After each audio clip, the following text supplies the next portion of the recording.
why people come in the same room and read the same thing over and over and over.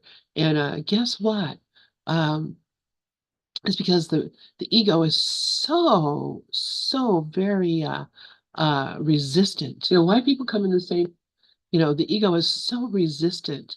I know last night we were talking a little bit about Keith Kavanaugh, and that the people, and it was the same thing. If you listen to any kind of recordings of Ken, and all the recordings of Ken that we all hear day after day after day, if you listen in here or listen to Prudence, or one of us is always playing something of Ken, um, and and he has the questions from the audience, and uh, the uh, the audience um asks the same questions over and over and over again, time after time after time.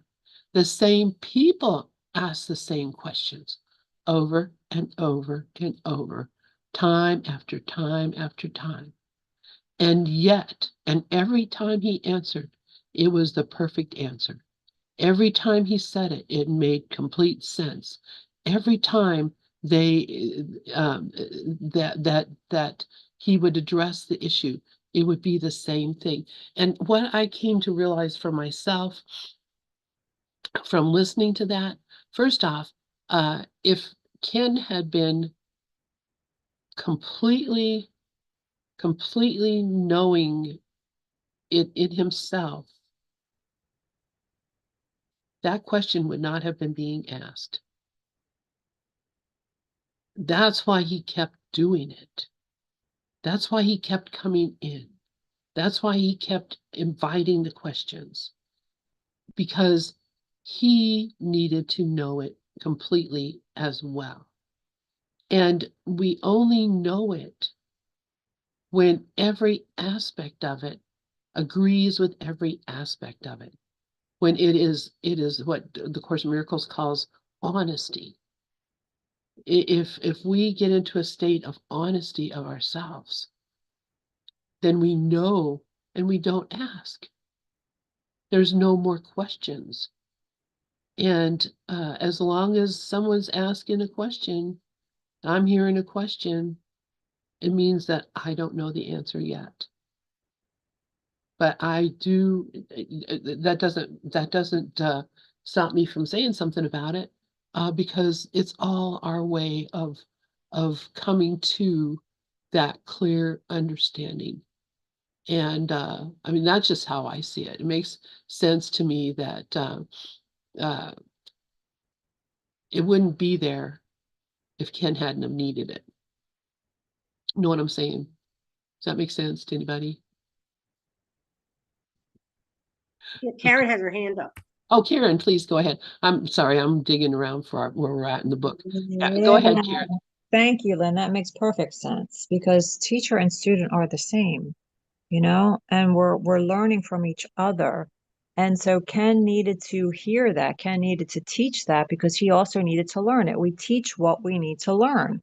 That is what the course tells us, and that is really just a basic, I think, rule, in general in life. We teach what we need to learn. So I agree with you 100%. Not that Ken didn't already know it, because I think he did, but I think there were still, he didn't share a whole lot of his private life, and I loved when he did. And I always wished he would share more of his private life. But, I'm sure that there were still some aspects that he was, you know, trying to, perfect. Um, being in a marriage, being in a special relationship, whether it's special or not, it's still a marriage, and there's some specialty to it. There's always going to be challenges, and they were two completely different people. We don't know what went on behind closed doors. Ken wasn't a saint. Nobody's perfect here. Right. Nobody's perfect. Nobody's perfect. Okay. So I love when you say that because it's true. We teach what we need to learn. So thank you. Thank you for that, Karen, too. Yeah. And I agree with you. Obviously, he had to learn. And if I only met Gloria twice, and I would have thought, that'd be she almost seemed like Helen to me. She had a real a snappy attitude. That's all I can say.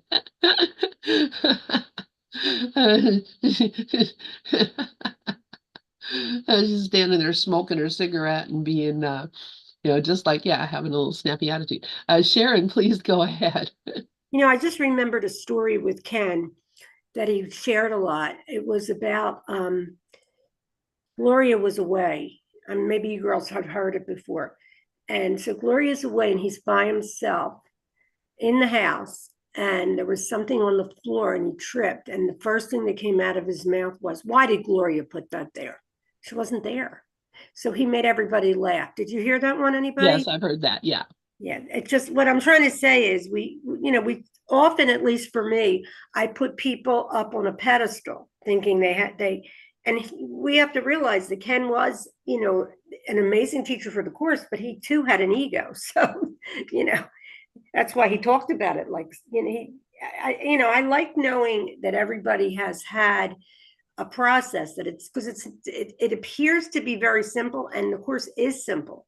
But the whole thing is the undoing becomes a different, it's not necessarily easy all the time. That's for sure. That I agree with that. And if it was, well, if it was easy, we were probably being fooled because if we had easy successes and that we're suspicious, if you have an easy success, you're like, okay, that this ain't right. I'm because of guilt. We don't think we're worthy of having love and having spiritual experiences. And so getting over that belief in our unworthiness, that's that's the whole, I think the whole reason that we don't accept the atonement, that we don't accept the course, is because we don't think we're worthy. And that Jesus says that. He says, the reason that you're not getting this is because you don't think you're worthy. You don't think you're worthy of the effort to make it happen. That's a pretty damning statement. Of course not damning because it's Jesus. Yeah, Karen, go ahead. Yeah, there's another Ken story that one of his biggest forgiveness opportunities was his divorce with his first wife. And it taught him, that I am invulnerable. How can I believe I can be hurt? Because he was hurt. He was hurt through that divorce from what I've heard, and different stories and different readings. And, so that was one of his forgiveness opportunities that, can I believe I can be hurt? That, and using the Course in Miracles that my attack thoughts are attack my invulnerability. I am invulnerable, and this is not something that is just undone, one and done. This is something like the trials are but lessons. They keep showing up. So when you said that, Helen had a similar personality, as Gloria, I mean, think about that, and I don't know what Ken's mother was like, if she was domineering, but so these are all lessons to overcome, to learn the lessons we came to learn with these partners, so we can learn to not allow anything outside of ourselves to hurt us. I know I heard stories when he would go out to dinner with Gloria and they were in a restaurant with others, then when it came to him to order, he would say, whatever she's having, like he adored her and treated her with this adoration, which I thought was so beautiful. I'll have whatever she's having, like it didn't even matter what he ate, as long as he was near her and next to her, he would have whatever she's having. I just thought that was so beautiful. So I think he learned his forgiveness lessons here. I think this was a process for him, and they were years ago we're talking, when he was with Gloria and all that. So over the years, I think Ken totally woke. I think he was totally all was forgiven with him. I just believe that, but I think it was a process like all of us. We all have to go through this process. Thanks. Exactly, we do. And I think that it was cancer that put him over. I think when he developed cancer, I think that, because he didn't actually go for conventional treatment and do all that kind of stuff, he just, accepted it. you know, they did do some herbal medicine and that kind of thing. But, you know, I think that was maybe the last straw. Who knows? And that could be the last straw for you or me. Anything could be. So, you know, that's why you have to be vigilant only for God and his kingdom. Because if everything here is a lesson that God would have me learn, then, you know, if I'm not learning the lessons from, you know, whatever is happening, I'm going to get the lesson again and again and again and again in this form or that form. And, you know, it's no need. There's no need. You know, I think, you know, it does say in the course, you know, God weeps. The only place it says anything like that says God weeps. I'm going to go find that because it's something that I think um, uh, you know, people misunderstand or people don't don't get. But um, I'm going to put it up here. And let's see, does somebody have a hand up? Karen has a hand up. Go ahead, Karen. No, I'm sorry, I forgot to take it down. I'll take it Okay. down. All right. I'm going to put that up to look at because this kind of goes what we have been talking about all morning. Um, the time is now. You have not been asked to work out the plan of salvation yourself because, as I told you before, the remedy could not be of your making. God Himself gave you the perfect correction for everything you made that is not in accord with His holy will. I am making His plan perfectly explicit to you and will also tell you of your part in it and how urgent it is to fulfill it. God weeps at the quote unquote sacrifice of his children who believe they are lost to him. Now, even to read that God weeps, oh my God, you know, how can that be that, you know, I could be hurting God to the point where he weeps? Well, he's not really weeping. It's this idea that that we can be lost. We could be missing something. This belief that we're lost from God, that's the whole belief that built the whole illusion. And then, of course, the next paragraph when he says, whenever you're not wholly joyous, is because you have reacted with a lack of love to one of God's creations. And that's to myself. I've looked at myself and said, I'm not worthy. I'm not good. So whenever I'm not wholly joyous, it's because I recognize that I'm not loving myself. Perceiving this as sin, you become defensive because you expect to attack.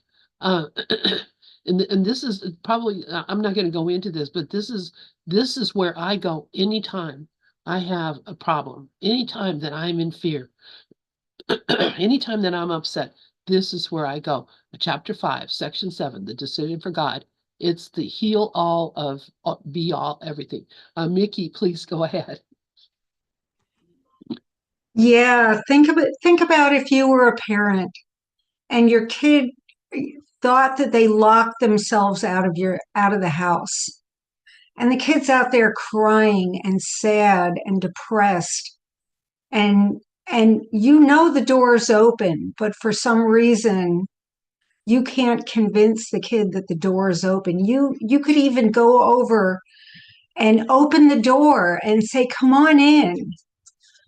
And the kid can't hear because they're crying so hard, or like, how would you feel as a parent, like that? And I know that I'm anthropomorphizing God where I shouldn't be. And even the course is here, God doesn't weep, God doesn't have eyes, God doesn't even know we're gone. But it touches my heart when I think, like how bereft I would be if I were a parent and had this kid that thought they were lost to me and couldn't walk through that door. It would be unspeakable. And that I think that's part of our sense of depression and aloneness, is that we know we're doing this to ourselves. So yeah, I love that passage too, Lynn. Thanks. Thank you, Mickey. And your your analogy of the kid at the door, uh, that's my cats. They're at the door. I'm opening the door. Come on in. They stand there. Come on in. Are you coming? They stand there. Are you coming in? Yeah. Yeah. Pets are good at that. My cat is my guru. Karen, please go ahead. Oh, that's funny. Oh my gosh. Did I put my hand down? I think so. Yeah, I like that too, Lynn. And I like, that, he speaks to us in a language we can understand in this course, and we can understand that God weeps because we weep. So as long as I see myself as a body, I'm going to see God still as that form, And so it makes it more, I don't know, reachable. It makes it more reachable. It makes it more understandable to me. And it's only a metaphor of God's love for us. That God weeps for us is just the amount of love that he has for us. The amount of love is we can't even understand that love. And he tells us in chapter 4 in section 7, which is, let's see, what is that? That is creation and communication. He tells us that the constant going out of his love is blocked when his channels are closed, and he is lonely when the mind he created do not communicate fully with him. So when we are not creating with God, when we are not thinking with God, we are alone. We are alone because those thoughts that I know Sharon shares a lot with Keith. Keith says something like, that's the insane voice talking to itself. We're listening to these thoughts that are not true. Then we're not in communication with God, and we are the ones who are lonely. It's not God that's lonely. It's we who are lonely and alone because we're not allowing that one voice to speak to us. And we can't be separate. Having and being are the same, but we believe it when we believe those voices and those thoughts. So that's what I love about this course. It's teaching us to undo those thoughts, and the early lessons are so helpful in that. Thank you. Thank you so much for that, Karen. Um, yeah, this is wonderful. What a great morning this has been so far. I'm not sure where we left off, and I'm not going to go look it up. Anybody? We're still in the two uses of time. Or no, we're not. We are in. We've moved up, I believe. Maybe I better go look. Does anybody remember where we're at? Let me go look at last week's. And that's how I do it. I go look at last week. Let me see. The whole playlist. Thank goodness, Ozzy. Oh my God. She is such a good. Let's see. All right. Let's just look where we were 2 weeks ago. Me too, honey. There we go. And yeah, and I hear me. Because I don't think we moved far. We are in, oh yeah, two uses of time still. Okay, I think we completed this last week. That, that's my supposition, is that we finished this section. Did we? Did we not? I don't think we did now that I remember, because I've read this so many times.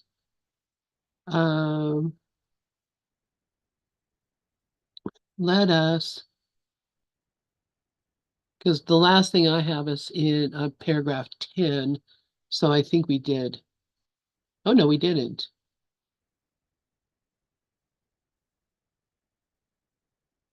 I guess we were.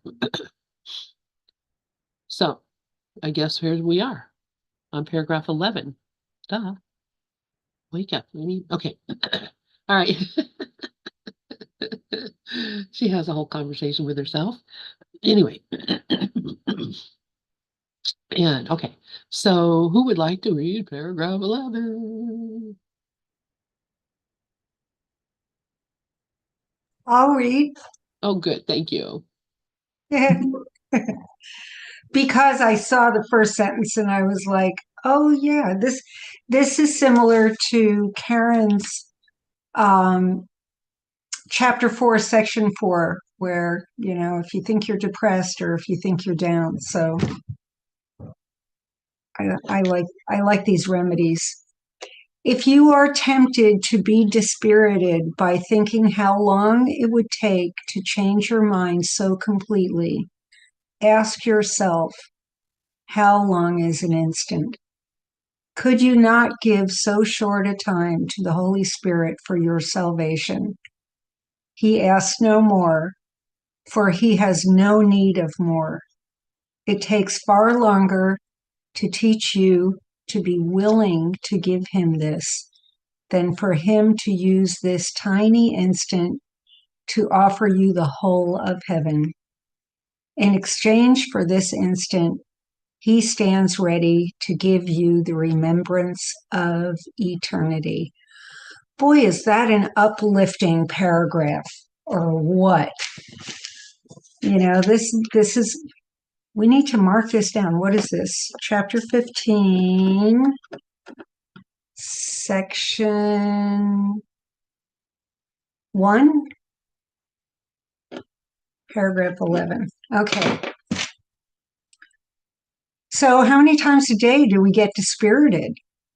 Thinking, oh God, I'm not far enough along.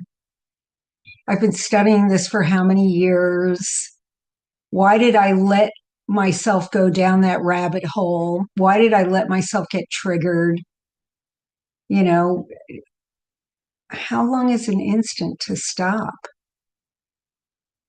and give it over to Holy Spirit? How often do I not stop and say, oh, yeah, did I ask Holy Spirit what to do about this? I know I'm willing. I have established I am willing, but I feel like I've got, I always have to do more than be willing. But apparently I don't. I can just offer him an instant and I can get the whole of heaven. He stands ready to give me the remembrance of eternity. That's so encouraging. Okay, I'll hand it back to you, Lynn. Thank you, Mickey. Yes. And if anyone has anything they'd like to share about this, be welcome to hear it. Karen has her hand up. So please go ahead, Karen. Thank you, Mickey. I love what you shared. And, did I ask the Holy Spirit? That is the key question. That is the key. Karen, you sound like you're far away from your microphone.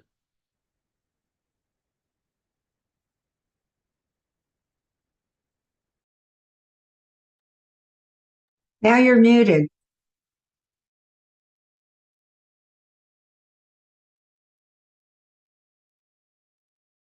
Can you hear me now?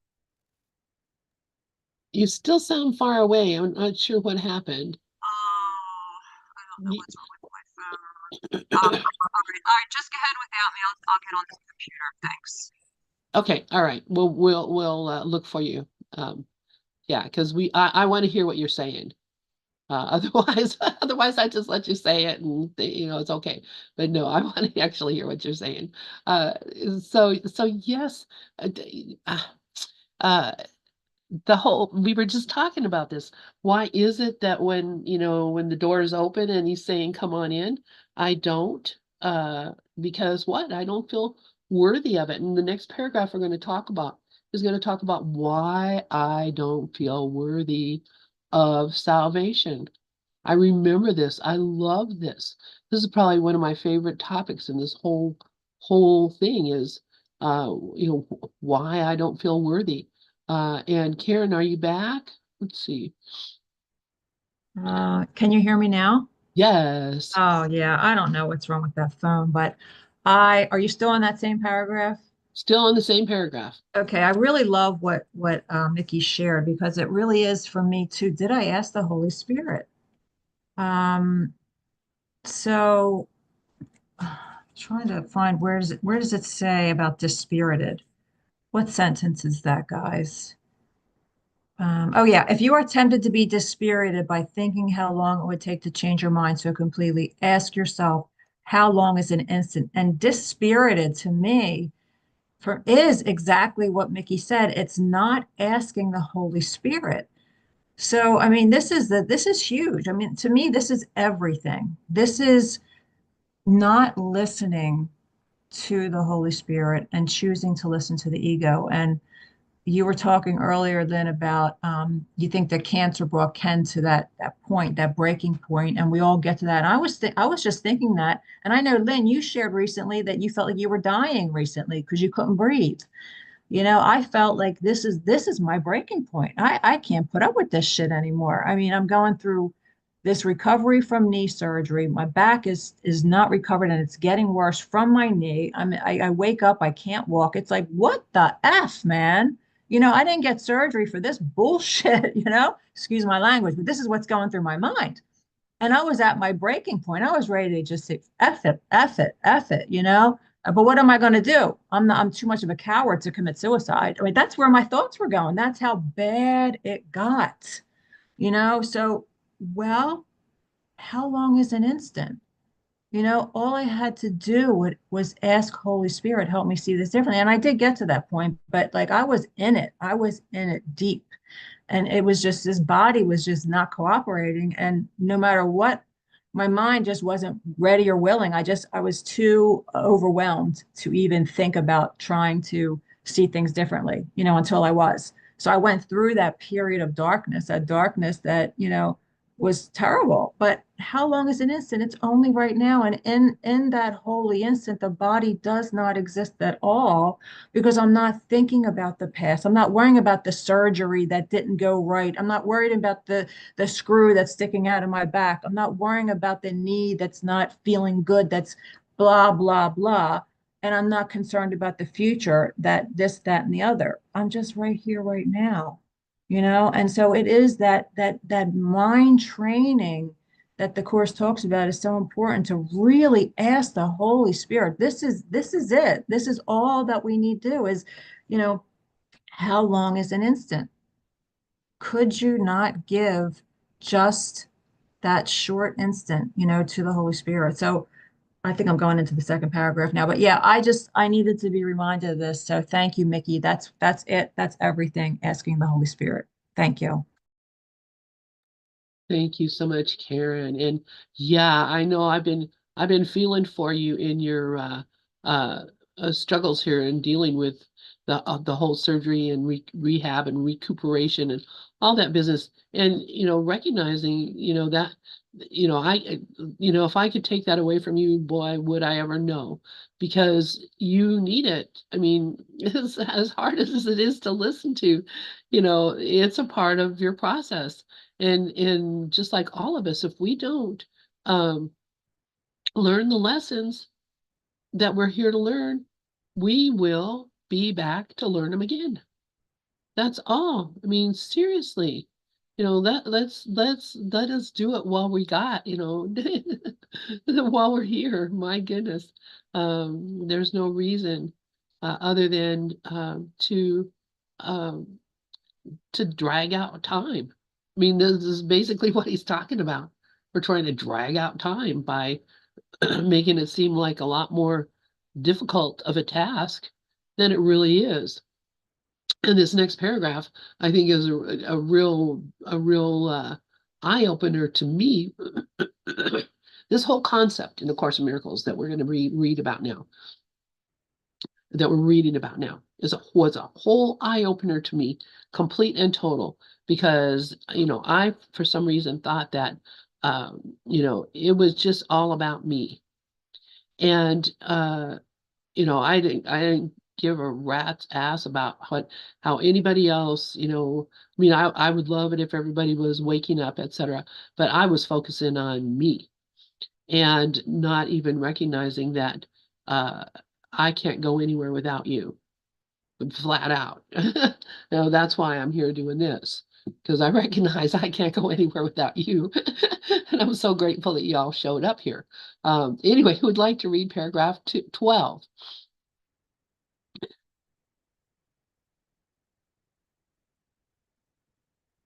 I'll read it. Thank you. You will never give this holy instant to the Holy Spirit on behalf of your release while you are unwilling to give it to your brothers on behalf of theirs. For the instant of holiness is shared and cannot be yours alone. Remember then, when you are tempted to attack a brother, that his instant of release is yours. Miracles are the instants of release you offer and will receive. They attest to your willingness to be released and to offer time to the Holy Spirit for his use of it. Now, this is also very important because what Mickey said, it was helpful to me too. I don't think I've ever asked the Holy Spirit. I often talk about the two teachers that I had over the years as spiritual teachers were Regina and Helen Hamilton. Now, Helen wasn't a course teacher. She was more Eastern, but what I saw in my mind was I thought I'd never get where they were, when in fact, you're not even there. And then I would think, well, and then I heard these teachers talk about we're not doing it right and all this other stuff. And again, my filter is usually in a place of insecurity because of my memories of school. It's just such an awful thing when I was in, and it wasn't the whole school. My schoolwork was, I loved college. I still talk to my college friends. I loved high school. And I even turned out to be very popular. How that happened, I don't know. But I was in elementary school, it was very hard. I just felt like I was in this dark room and knew nothing. And what happens to this mind is jealousy exists in all of us. So maybe it's jealousy that I had for these people that had more of an academic way about them. I'm an artist and I'm a little out there, not a little, but I always was a little out there. But when I am checking in, and this is the thing that Regina did do, she always checked in. If you notice that, Lynn, she always checked in. But again, I could make up an excuse that she's just better at it than me. But there was probably the most important thing is the unworthiness. The unworthiness is coming up big time for me right now, along with the guilt, because everything, I think the Course makes it easy with guilt. But not feeling worthy was just how I felt about my whole life, really. And I think that's true for all of us, but it's coming up in my face now. And I can see that what we're saying today is, why do anything without asking from within first? So what is it? Well, I'll say it's my laziness, but I don't think, or I'll say it's my arrogance thinking I know. And it's probably both. But the bottom line is, what do I really want? Do I want to keep being the character? Do I want to keep being this person that is in duality that, likes herself and hates herself? It's all day long. That's what the ego is. And what I would say, what Mickey was sharing that was so helpful was, I would always say I'm not there yet because of, how I was hearing these teachers, because it was always and I'm not going to pick on them anymore. I'm just going to say that there had to be an inferior kind of motive in this mind, that I'm inferior to them, which is the unworthiness. And I'm seeing myself as this scared child, because that's pretty much what happens, I think, as we go deeper. The deepening brings up a lot of those early beliefs that I've had about myself. And to actually be honest, in this group, I can be honest. I haven't been honest in other groups as much because of my own fear of being seen as not good enough, unworthy, whatever it was. And what I love about, and even, what Lynn shared today was that I was able to exercise this power that I really have equal. I'm equal to everyone. And it's funny, I had an art school and it was very successful and a lot of it was me, but I hired teachers and the teachers that I hired were excellent. Some of them were better than they were better than me in a lot of ways, but I never envied that because again, it was my creative outlet, this program that I developed. And you would think that would have built the self-esteem up, but it really didn't because the shadow work still had to be done. How much the ego hates itself, how much I felt like I wasn't good enough. And it's so important to say, okay, I surrender now. I just have to ask Spirit because none of this is working.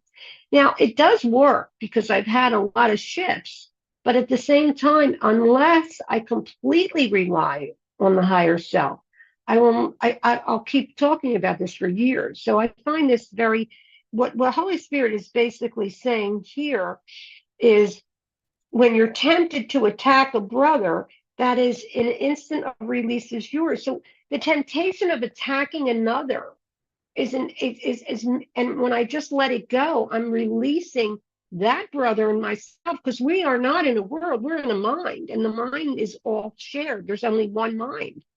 And so everything is shared in the mind. So of course, if I end up, releasing myself from judgment, I'm just free to just love everything as it is.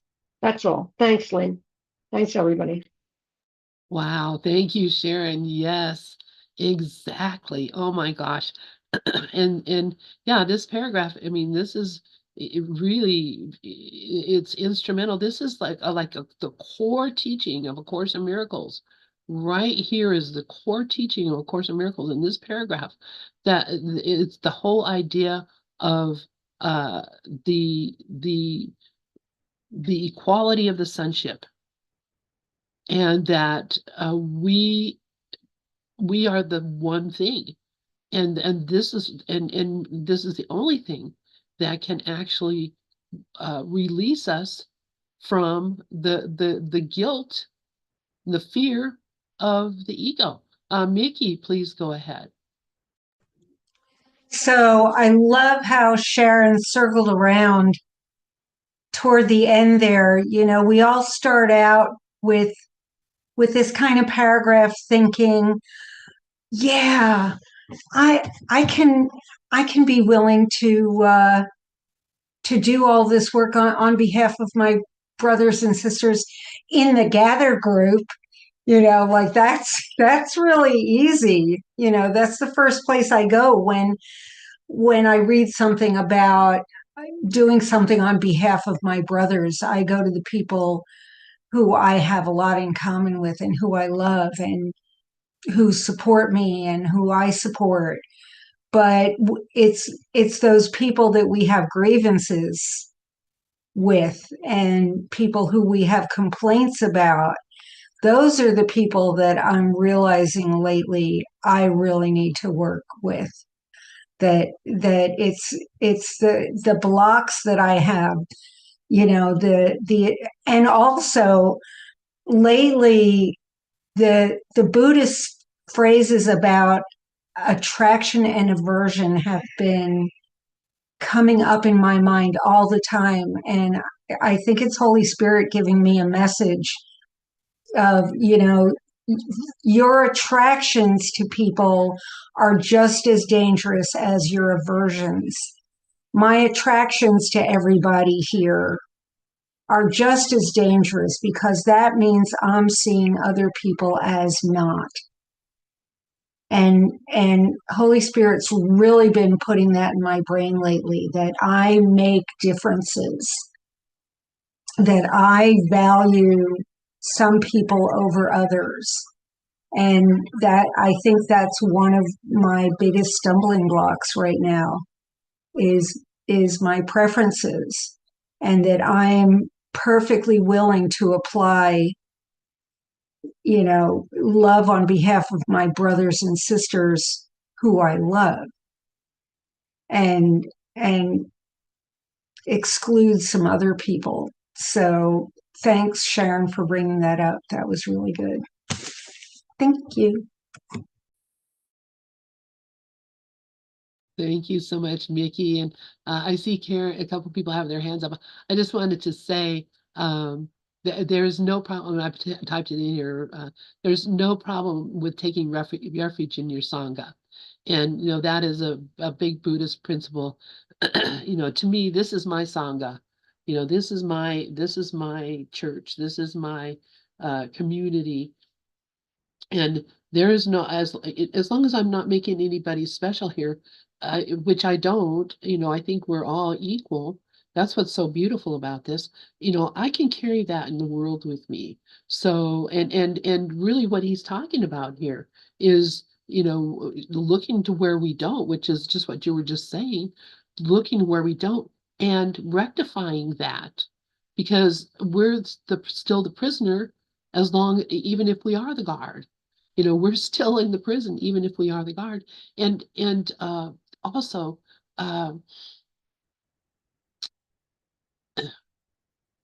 I was going to say something else and it went out of my head. So, because I got so busy with that.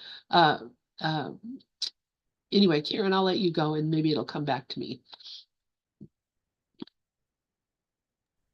Yeah, thanks everyone. This is great. And there's so much in this course about our brother, and we are not separate from our brother. And oh my gosh, it is when Mickey shared, that there's some people are just parts of yourself. They're just parts of yourself. They're parts of myself. I want to speak for myself. Those people that I'm seeing as different, those people that I think that I love more than the other or is more special or whatever, are just parts of myself, that I don't fully love. They're just parts of myself that I have, that dark corner in my mind, that dark spot, that one spot of darkness that is hiding the face of Christ. It's only my unhealed mind. It's not to do with the other person ever, because there is no other person. There is only one. And this is what this course is dramatically teaching us. And I love what Sharon shared, that, she, wanted to be like where they were. I wish I was where they were. Why can't I be where they are? And, that is the biggest trap, one of the biggest ego traps, because I was starting to think that too. And that was making me feel worse, starting to feel like, well, I should be beyond this by now.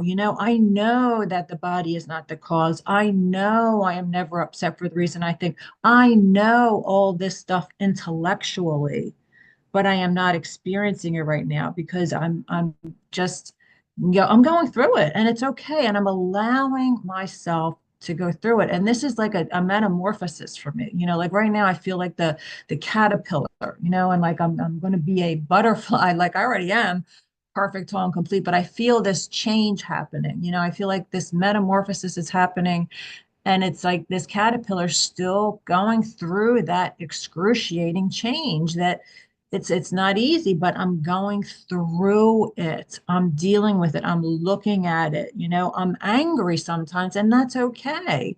It's looking at that without judgments. It's being gentle with myself. It's being loving with myself. It's just practicing forgiveness. So everything that's happening is happening perfectly. And I appreciate what you said, Lynn, that, I wish I could take this away from you, but even if I could, I wouldn't, because this is the perfect classroom. All of us are here to learn the lessons that we came to learn. And the other thing that I like that Sharon shared was the unworthiness. And the unworthiness is the guilt. That's what I've learned. The unworthiness is the guilt, because he says that our worth is established by God. And our worth is our innocence, is the truth that we are not guilty, the truth that we are one. He tells us in lesson 93, light and joy and peace abide in me. He tells us 7 times that your sinlessness is guaranteed by God. Your worthiness is guaranteed by God. You are guiltless, you are sinless, you are perfect, you are whole, and you are complete. And my practice is to look at, well, where do I not see myself as perfect, whole, and complete? Where do I still see that dark corner that Mickey was talking about, that part that I still need to heal? And that's what I'm doing right now. It's a healing process, and it's beautiful, and it sucks, and it's crazy, and it's insane, but it's going through it, and I'm actually grateful for it. So thanks. Thank you for that, Karen. Wow, that was all very well said. I appreciated everything that you said there, and I did remember what it was that I was going to say earlier. And this is a great time to do this. Um, you know, Even if I'm having a problem or have had a problem, maybe I had a problem with someone when I was a child, and I'm still angry with them about it. Or I have a problem with somebody that I, haven't seen or don't want to see, never will see again, possibly. This whole process of forgiveness actually heals all of that.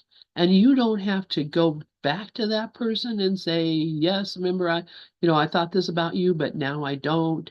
You don't have to go, stir up the pot by, getting that person involved, because it is a personal, it's a me thing. It's all about me. There's nothing, you may make amends to people that you feel like you've hurt.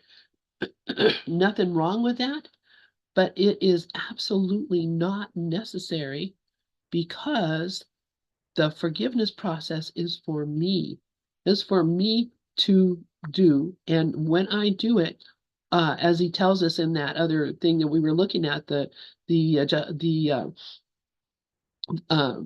decision for God, he says, once you've done this, I'll go show you all this. So because this is real important to me here. No, not that one. That was another thing we were looking at. Oh, there we go. He says, once you have decided, he says, your part. Oh, I love this. This cracks me up. I just start. Decision cannot be difficult. This is obvious if you realize that you must already have decided not to be wholly joyous, if that is how you feel. Therefore, the first step in undoing is to recognize that you actively decided wrongly, but can as actively decide otherwise.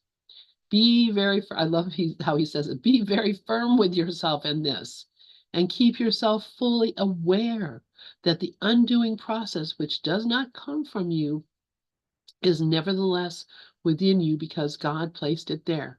Your part is merely to return your thinking to the point at which the error was made, and give it over to the atonement in peace.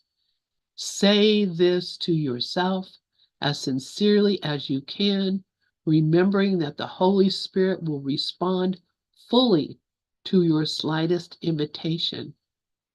And then what you say to yourself, I must have decided wrongly because I am not at peace.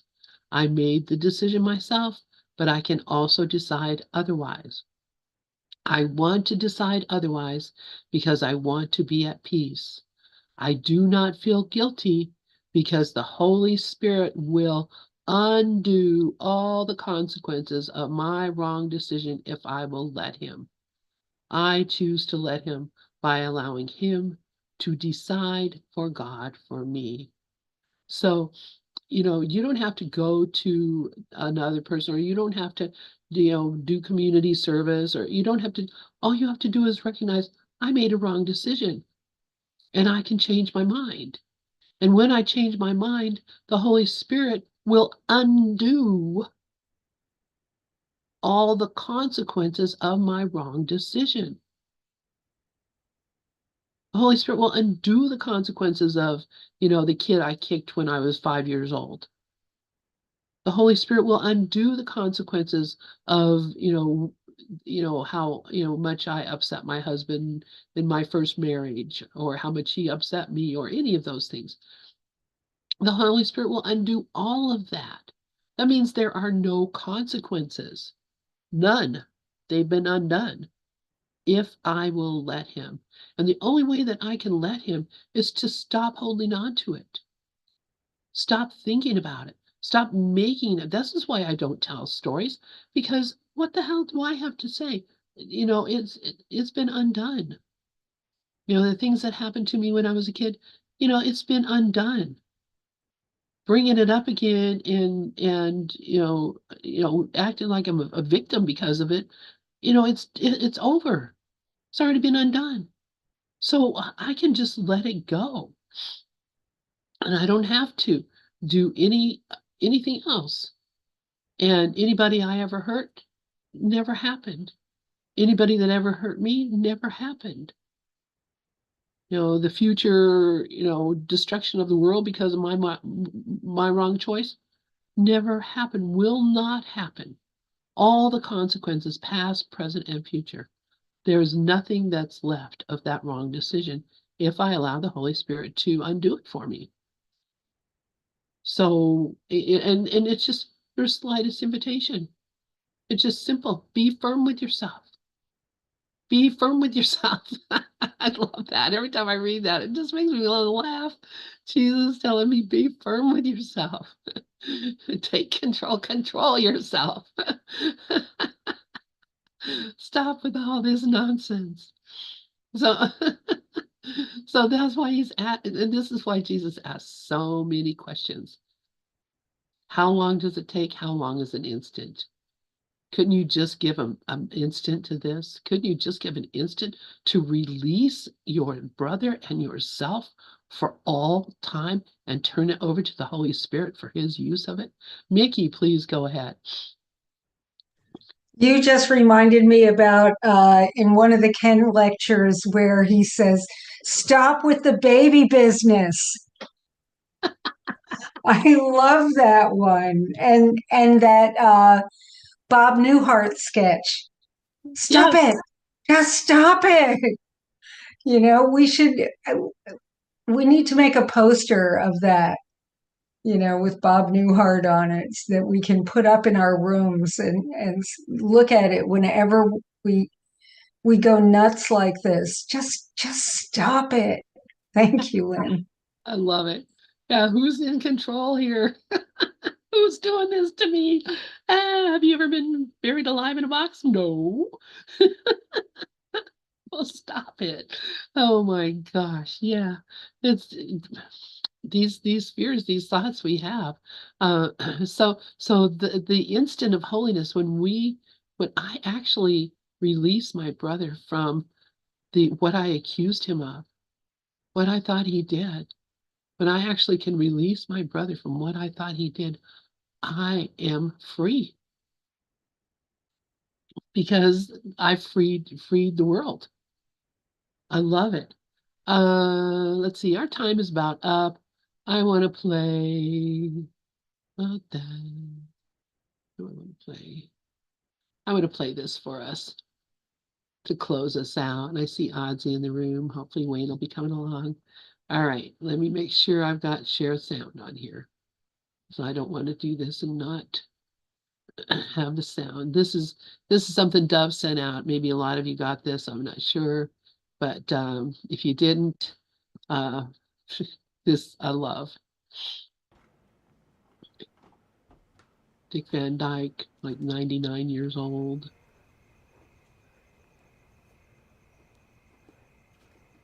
Chris, shall we?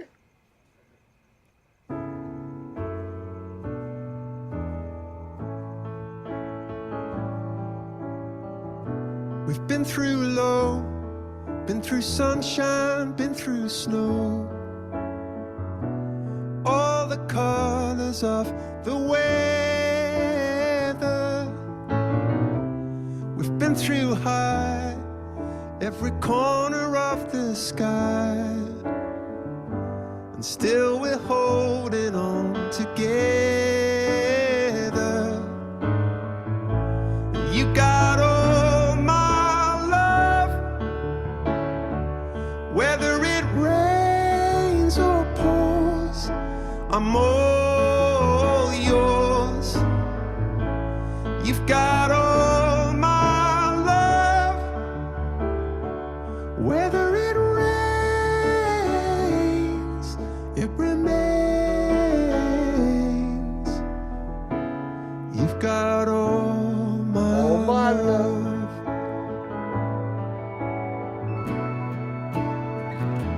What is love? It certainly is a feeling of caring about the welfare and the life of the other person as much as you care for yourself. Until I die, let me hold you if you cry. Be my 1, 2, 3 forever. 'Cause you got all my love, whether it rains or pours, I'm all yours.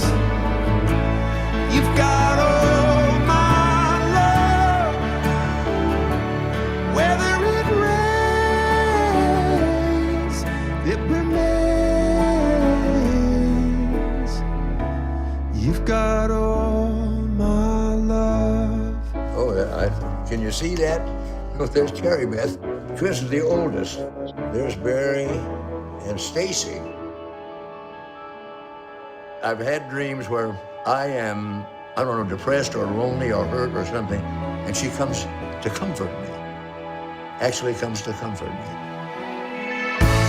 La, la, la, la, la, la.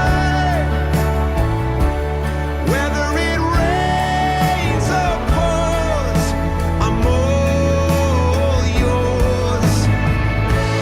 La, la, la, la, la, la. That's all I can say.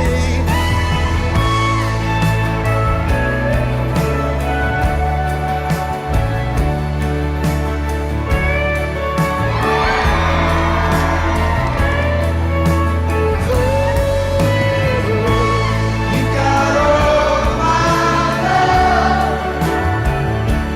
I'll find out and always till the end of my days. You got all my love. You've got all my love.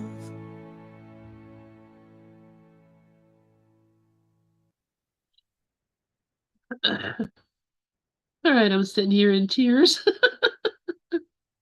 Oh my God, so beautiful. Anyway, thank you That one- guys so much. What a Absolutely. beautiful morning. Beautiful, absolutely. I've seen that before, but not that. Well, there was a different version of it. It was like a more documentary style, but it was the same type of thing. That was more like put together nicer. Yeah, beautiful. Yeah, that was great.